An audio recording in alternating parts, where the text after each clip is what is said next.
Something mischievous about that girl. She has left now. Who knows what she's doing also. Do you like my doorstop? It's a moccasin. Anyway, leave it open for her just in case she comes back. But hello, my name is Lydia. That was Sophie, my dog, who doesn't want to be a part of this video, I guess. And location, good, bad, I don't know. A little tidbit about my anxiety recently is that I don't film in the most attractive place in my house. It has all the decor, all of the stuff that I love, because I'm afraid people can hear me.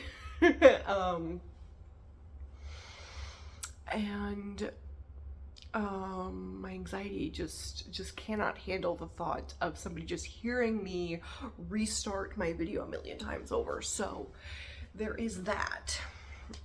This is probably better, right? Yeah. How do you do YouTube? I don't know. Figuring it out as I go along. So instead I choose to be on the floor, which I do like to sit on the floor in general. My dining room table, it's not really a dining room table, it's a coffee table that is on the floor. I like to be on the floor, but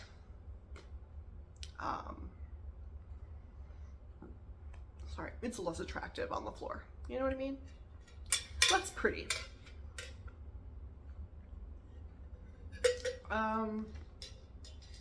So the topic today is actually going to be about Shiba Inu, and sorry if you are not here for the first 2 minutes of this video and you really clicked on the video to hear about Shiba Inu. So my dog is not a Shiba Inu. My dog is a Pomeranian mix of sorts. But I am a lover, I have a big passion for the Nihon Ken, the 6 native Japanese dog breeds. I love them. All respect to them. I love researching about them and being a part of their communities. I think it's a great community of people, you know. But that being said, I get so I guess heartbroken seeing the increase of Shiba Inu. Although many of the other Nihon Ken, the other 6 native Japanese dog breeds, no, there's 6 in total, and the rest are having a hard time with population, a little bit. The Akita, not so much, but the others, yeah. And so it is kind of like, it's interesting. Like I wish the best for the rest of them gaining popularity with the right owners, the right spaces. But then at the same time, it makes me so sad seeing the Shiba Inu gain so much attraction, so much popularity, and being in the wrong hands. It's really interesting because you read about these dog breeds, the Nihon Ken, and really a lot of the different more primitive Asian breeds, and they are for the most part pretty regal, pretty intelligent, I would say very intelligent, and difficult even for a lot of trainers to train because of their intelligence, you know, and their independence, you know. There's so many beautiful, amazing qualities about these breeds. But then we get the Shiba Inu, who is just like its kin in a lot of ways, in all of those ways that I mentioned, the intelligence and the regality and all of this. But then we've made a meme out of it, you know. We've made it this joking sort of a thing. And it's really tragic. It breaks my heart a little bit because these dogs deserve so much more than to be a meme and in the wrong hands. Because I think what I'm noticing a lot is that they aren't being owned by people who understand them as these primitive Nihon Ken, these primitive dogs with great tenacity and independence. And instead, they're being seen as the meme dog, these cute little foxy creatures, and then they're being treated as such instead of with the great respect that they really deserve. And it is also very interesting too to note that these dogs, I think the reason why people can get away with treating them the way that they treat them, and if you don't know what I mean, go online on Instagram, TikTok, whatever, just type in Shiba Inu and you'll know exactly what I mean. Like people poking them, booping their snoot, pinching their fat that they have right here, and just generally being a nuisance to their dog, which, you know, we see this type of behavior with a lot of different breeds. You know, we see this behavior in dog spaces online all the time. But the Shiba Inu, because they are so primitive, because they are so independent and even aloof, I do think that this takes a greater toll on them and their behavior. And then we see these dogs become even less and less emotionally attached to their owners. I mean, I just talked about this in a video, but there was this new study that came out, or maybe it isn't new, it's new to me, about how when you touch your dog unwarranted, when they don't want to be touched, and in a way that they don't want to be touched, their cortisol levels drop. And it's like, wow. So you are literally signaling to your dog a fight or flight response, and then wonder why your dog runs away from you. It's like, yes, these dogs are aloof, but also when you gain their respect, I'd be willing to bet they're a lot less aloof than they are presenting themselves to their owners. But, you know, these people own these dogs and they're like, oh, my dog hates me, he's such an asshole. And it's like, no, well, you're an asshole, actually, and you're touching them unwarranted, and you're actually the problem here, not your dog. But they just, I don't know, people just really love to target them for this type of behavior, and I think they get away with it a lot less with them than they do maybe with some other breeds, other more biddable, sociable breeds. And then you see all of these terrible videos out there of these dogs displaying clear signs of aggression and their owners just laughing, which is just tragic, just so tragic. But I think my little theory here is that they can get away with it a little bit more than they would some of the other Nihon Ken, notably the Akita Inu. You know, people research the Akita Inu and they start seeing all of this stuff about Akitas being aggressive, and you have to be so careful with them. I mean, people still make videos poking and prodding at them too, but whatever. That, you know, that's neither here nor there. But they, you know, then they show, you know, studies of, see, these dogs can attack, and these dogs are aggressive, and all of this stuff. And it's like, well, maybe the Shiba Inu would be on par with them if they had been just a little bit bigger. Maybe the only reason why your dog is tolerating it is because they are so small, because they can't overpower you. Because the aggression that I see with these Shiba Inu is so scary online. It's like, what's going on here, you guys? And I think that's really the only thing saving them at this point, is just the fact that they're so small. That's why their bite numbers aren't to be of concern. You know, they aren't causing people to go in the hospital, perhaps. I don't know. That's just a theory, but it's maybe my biggest pet peeve. It's not even a pet peeve. My biggest, one of the things that crushes me maybe the most online is watching anything to do with a Shiba Inu, because very rarely are they ever treated like the absolute royalty that they are. You know what I mean? These dogs are just, they're one of the greats, and they're treated so often as though they're not. And I mean, all of the Nihon Ken really have this sort of dignified, reserved sort of personality. And then they're, you know, the Shiba Inu are placed into these homes that don't respect it. And I will say, like, with the very low numbers of the other Nihon Ken that we see, you know, there's pros and cons to that. It's sad because a lot of them are on the brink of extinction, or is it called extinction with dogs? I guess it is.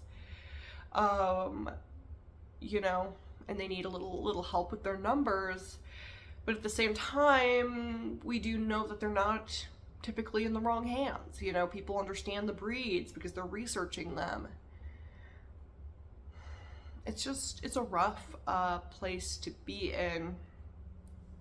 It's really rough. I am so glad that after the movie Hachiko came out, that I personally have not seen an increase in people flocking to the Akita Inu breed. Because I feel like that would be a very big disaster. If people treated Akita Inu the way they treat Shiba Inu on a regular basis, because I do see some annoying videos out there of the way people treat their Akitas, and I'm like, what is your problem, dude? I mean, and American Akitas are a whole different story. People just go out there and they just do whatever with those dogs sometimes, and I'm just like, what are you doing? And then they're like, Akitas are dangerous. Akitas will bite your face. Akita, you never trusted Akita. And you're like, well, is it the fact that you can never trust an Akita, or are you just mistreating your dog all the time and just not giving them the respect that they demand, that they crave, that they need to thrive? But I would be willing to bet that if people treated the Akita the way and to the level that they treat the Shiba Inu, and if the Akita was as popular as the Shiba Inu is becoming, I think we'd have a big mess on our hands. I think the only thing saving the Shiba Inu is their size, really. Because if these dogs were big, they'd be a powerhouse of a dog. It's so smart, so intelligent. I mean, intelligence and size, sometimes a bad mix for people. Anyway, little PSA, respect your Shiba Inus. Respect them. I'm kind of talking to the wind right now because, you know, I don't know if the owners even understand, the owners that treat their dog that way don't know if they understand that they are treating their dog in a certain negative way. But my big thing with these dogs, the Shiba Inu, is that I would love to see them thrive in a home that treats them with such respect and such dignity. Never touching them without their consent or their permission unless it's of the health or safety of the dog. Always consent tests, always.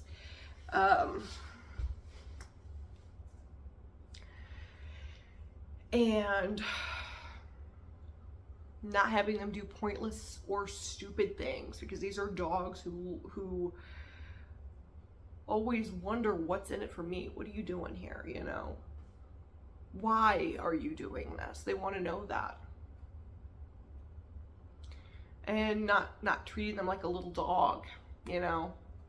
treat them like a big dog. And what I mean by that is like, I always am so like, I'm not a fan of when people say like, oh, he thinks he's a big dog. I'm like, wait, like, is that really the issue? Or do you just treat them like a tiny dog?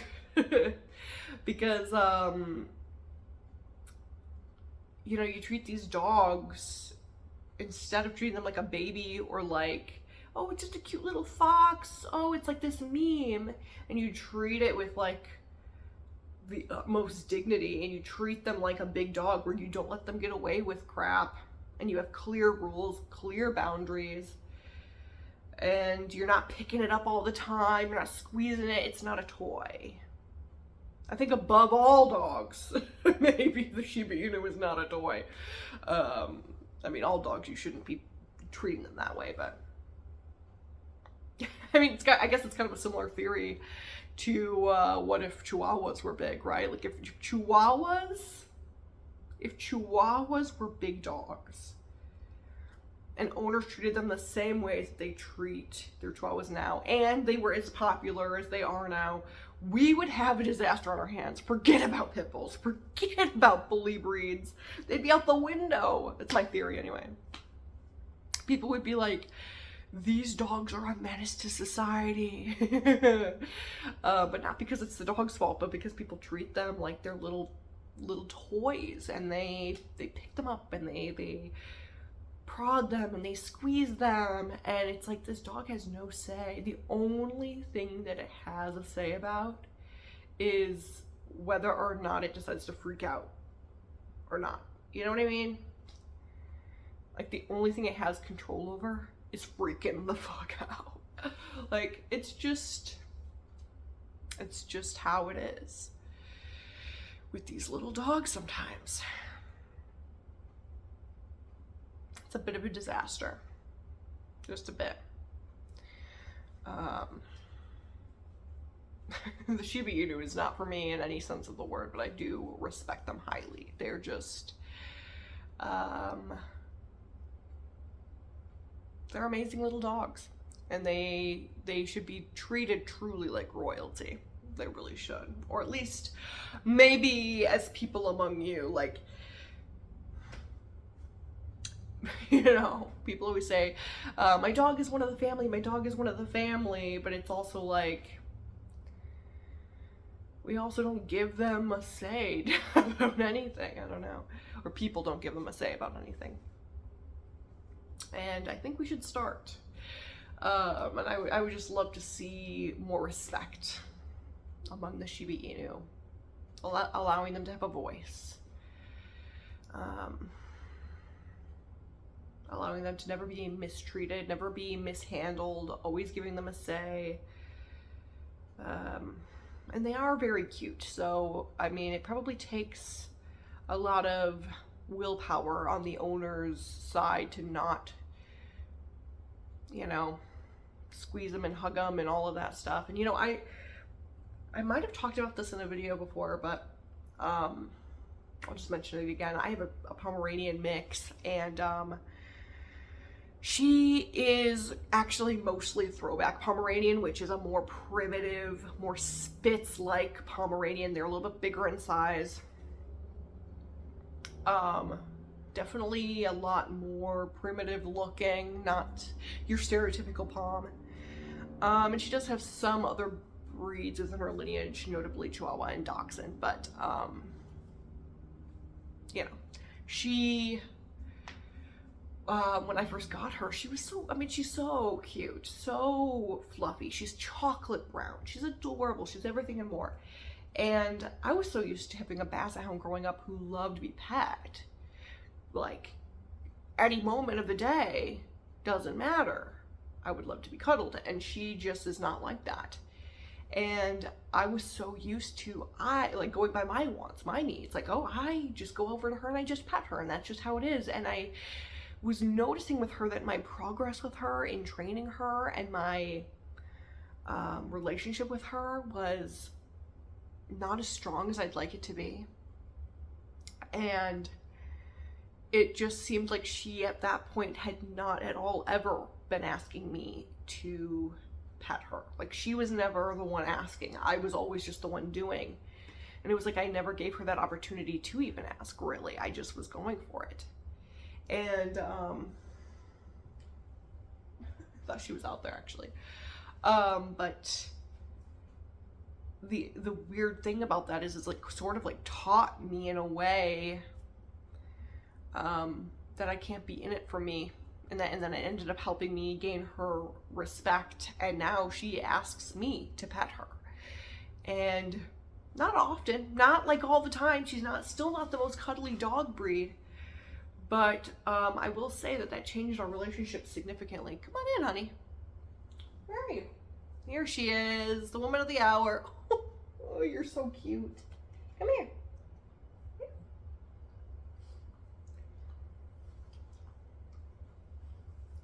I don't know if you were able to catch that on camera, but that's my way of asking her whether she wants to be pet or not, is I do this. She also could have dodged me easily by going like this way, but that's how I've learned. I mean, you might find a different way to ask your dog, to give them a consent test, but that's what I do with her. I put my hand under her nose, sort of like as though I'm seeing if she wants to smell my hand, even though I know that that's like a total myth. But that dogs need to smell your hand, whatever. But I do that, and then she like nudges my hand if she wants me to pet her, and that has changed everything for our relationship. It really has. Now she will come to me for pets when she wants. She's far more likely to accept me asking her. And there's even been moments where, cause she's an older dog, where she's had a life-threatening issue. This was a couple months ago. It was very rough.